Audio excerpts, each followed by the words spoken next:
What's another way to write tangent squared plus 1? Secant squared of x.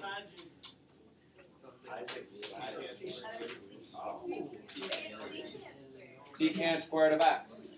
What's a way to write cosine squared minus 1? I think I'll do a parentheses. Cosine squared minus 1 is negative sine squared of x, right? Yeah. It's close to the Pythagorean identity, but we have to do the reordering, and so that's to do the -1 trick. See anything?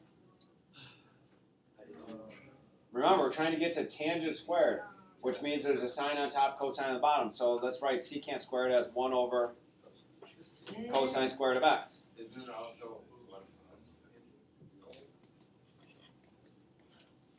So what happens when you multiply these two things together? The sine squared, negative, ends up on top, and the cosine squared on the bottom. And what's sine squared over cosine squared? Negative tangent squared of x.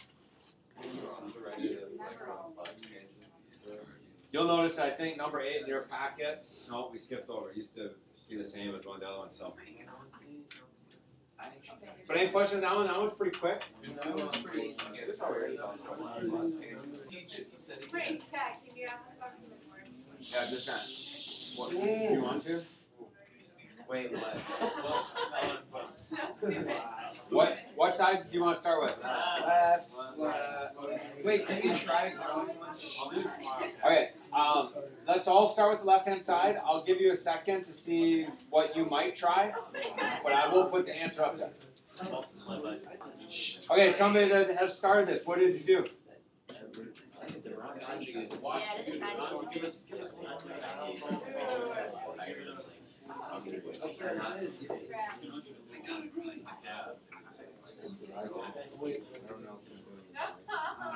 If you don't I heard somebody say they tried a conjugate type rule. Yes.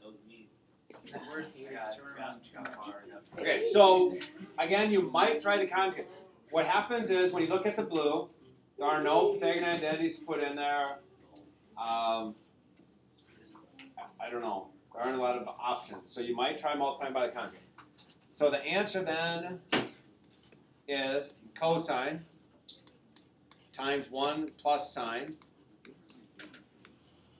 That's what you get on the top. And again, if you're multiplying by the conjugate, you just do 1 times 1 and sine times sine. So you have 1 minus sine squared of x. 1 minus sine squared is 1 minus sine squared is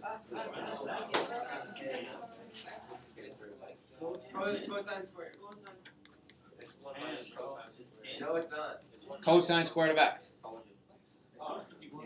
You're looking at the number one Pythagorean identity. So what happens there? I have a cosine on top with a cosine on the bottom.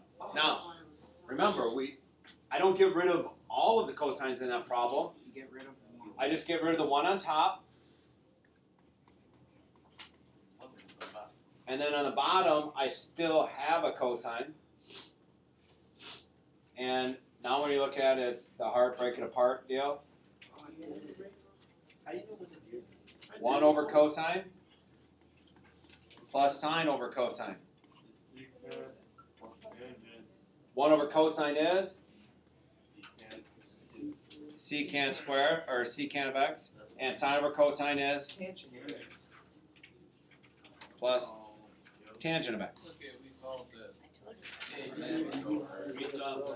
Well, that was awesome.